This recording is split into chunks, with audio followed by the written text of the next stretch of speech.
Emails and texts have been coming in, plenty of them, talking to Michael Barrymore, and we'll get to some of them in just a second. Do the days, Michael, of 50 million people watching you on Saturday night, they seem a very long time ago?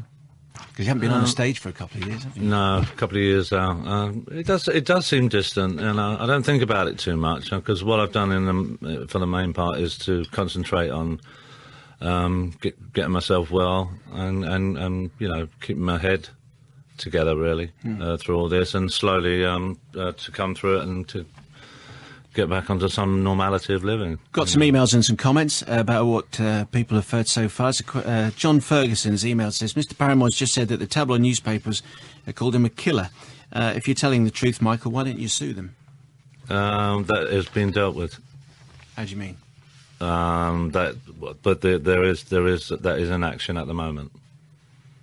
About that particular, that's already been put. But these things take a while to get dealt with. That's already in place with the lawyers. So you're actually suing a paper or a number of papers over some of the things? No, it was over that particular headline. I thought, personally, I thought there were enough bad ones. I thought that really went too far. I mean, I've said it before. You can call me a lousy entertainer, but you cannot call me a killer. Peter Lyman has emailed. He says, Michael had the chance to appear as a witness in the inquest court case concerning the death of Stuart Lubbock. Am I mistaken in thinking Mr. Barrymore chose to say nothing in the witness box? Instead, for talking as he is now talking, Mr. Barrymore has gone to the radio to do an interview to make self-righteous statements to interviewers who cannot be as well briefed as a legal official in the details of this case. No, that isn't the case at all. You asked me to come here and I agreed to come. So it's not a PR exercise. You asked me to come. We did, and you said yes. I said yes, and because I would say mainly because I would like to like the piece that was done in the Observer, which was a more positive piece after all the negative stuff of trying to get this situation sorted out. People have asked, a number of people have called, say, are we paying you for this? And I think you'll probably get the BBC standard of 30 quid or something. I don't know about that. No, I'm not getting paid for this at all. I have the luxury of being able to park in the Horseshoe in the middle. And I've got accorded anybody. And I got a nice smile as I came in, so that was. No, I'm not being. Okay, Philip's got some more. This is we've got stacks, Michael. This is kind of a representative sample of what we're getting. This is from Paul. Why have you allowed this man, whose sole wish is to rehabilitate himself and continue with his career, to come onto national radio? Why does a man that has nothing to hide not come forward and answer all the questions put to him unless he's guilty of something? I once thought he was a good entertainer. Now I wouldn't give him the time of day. Take him off. That was from Paul. Well, do you want me off right now? No. All right. Okay. I'd quite like to stay, but what? No, I'm saying what the. I think the point of that email is getting back to the evasive answers to the drug questions. Well, I mean, because I don't want to keep going over that. I don't see the point of going over and over something that's already been dealt with loads of times. It doesn't. If that led down to an answer to his death, fair enough. But it doesn't. If I was guilty of something, I wouldn't be sitting here now. I'd be the first one to say, I'd put my, if I'd done anything, I would put I should be inside.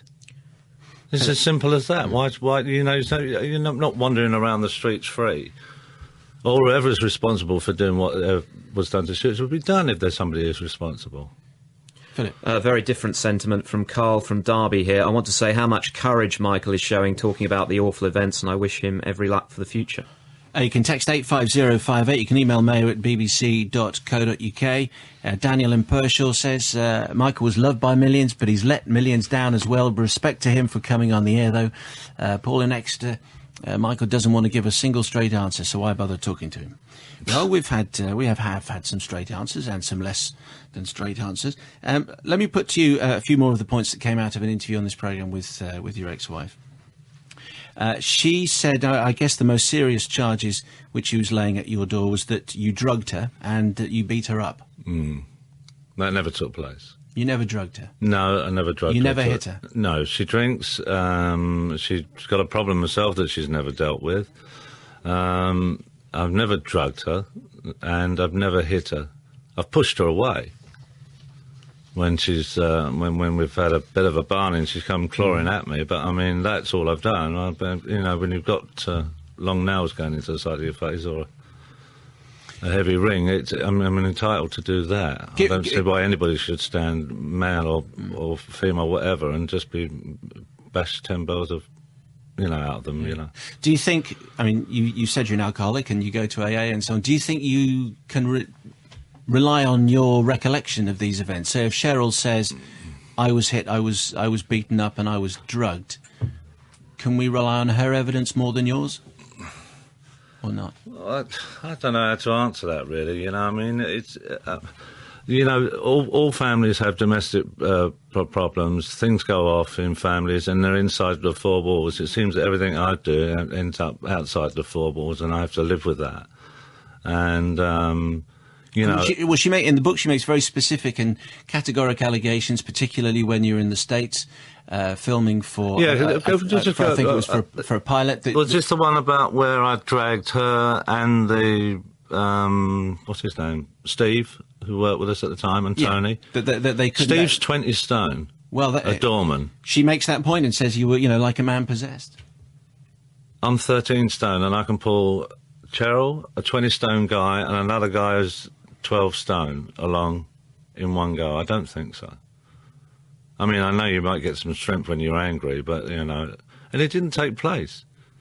It was another Barney, and another domestic, and I mean, we were known as the Battling Barrymores. I mean, it was known in the thing, but there was no big deal.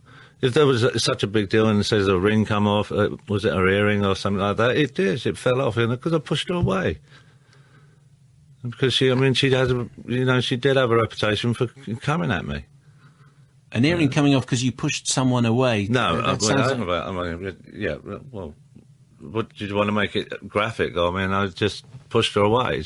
I was being hit again, so and then Steve's there, and I didn't drag Steve along, I remember that one quite clearly, actually. It was in the middle of filming in Los Angeles.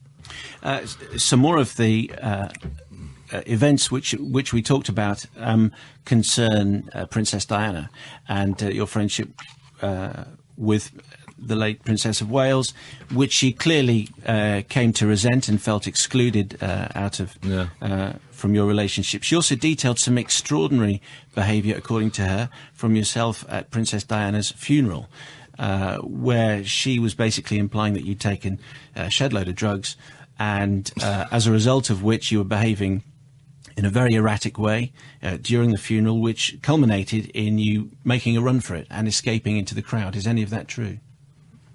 Shouting, if I remember, "My people, my people." If you remember. No, that's what she told us on this program. I mean, it's so over the top. It's unbelievable. I mean, it seems very convenient for all these years for everybody just to make these wild stories because it fits and because easy fodder seemingly for the front pages all the time. Is any of it true? I've never had a publicity agent in my life, and it seems to follow me around all the time. I've never got up any morning and thought, oh, I know what to do today. I came out of the funeral and I walked across to the crowd. What was wrong with that? I've always got on well with people, and I still do. And, and I've just, I was out in Scotland recently. I've loads of people coming up to me, hoping that I'm well and hoping that I get through and not run away or pointing fingers at me or having an adverse reaction whatsoever. And just, I was not drugged up at the funeral. I was upset at the funeral. We had a little bit of a row just outside, which probably was on one of the cameras. There was enough there. Went into the funeral. I was upset there. We had a few words, and I just walked from when we left the side gate across and said hello to a lot of the crowd.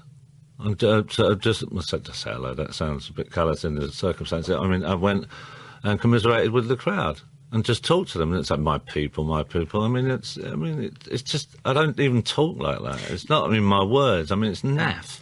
It's so naff. All this crap. Really, Simon, it's. How much? Just supposed. It's like you're just supposed to sit there and just say, "Oh, well, give him a slap, give him a slap, give him another slap, give him another slap," and it's non-stop. You queried her motives for writing the book. She would say that she was provoked into writing the book because you kept on saying that you were in a loveless marriage, that the marriage was a sham. She was provoked into writing a book. She wrote a book to make money. Yeah, but she says she wrote it because that you kept saying it was a loveless marriage, that the marriage was a sham, and she said, well, actually, for a substantial number of years, it was blissfully happy, and that you both loved each other. Was I ever quoted as saying it was a sham? That's what she says. But Cheryl says lots of things. Was your marriage a sham? No, it wasn't a sham. I loved her very much. Did she love you? Yeah, totally. And I think the problem, one of the big problems here is you're talking about obsession. There's such a thing as a woman's scorn, which I can fully understand. And at the time, I remember saying, "So look, it's not my fault. It's not your fault. Let's do this amicably, and let's not get down this road." And it certainly came across that if I can't, I'm talking about Cheryl now. If I can't have you, nobody will. Or if without me, I'm gonna, the last word she said to me was, "I made you, I'll break you." That was the last line, which was at the Albert Hall after just picking up a National Television Award. She also says in a book, and we talked about this, that just before you got married, that you sat her down and said, quotes, that you told her that if she knew the real you, that no one would ever want you. And she never quite got to the bottom of what you meant by that. Was it the fact that you were gay that you were alluding to? I don't even remember having that conversation. I mean, I haven't read this book, but I've seen. I can't sit and watch it because it upsets me too much. I've seen her on and heard a couple of interviews and things like that, and I've never seen it right the way through. But because the minute I start hearing her talking, I just think you're just lying. You're just talking a load of crap, and it's just all made up. It's 11 minutes to 3. This is 5 Live. We'll take some travel still.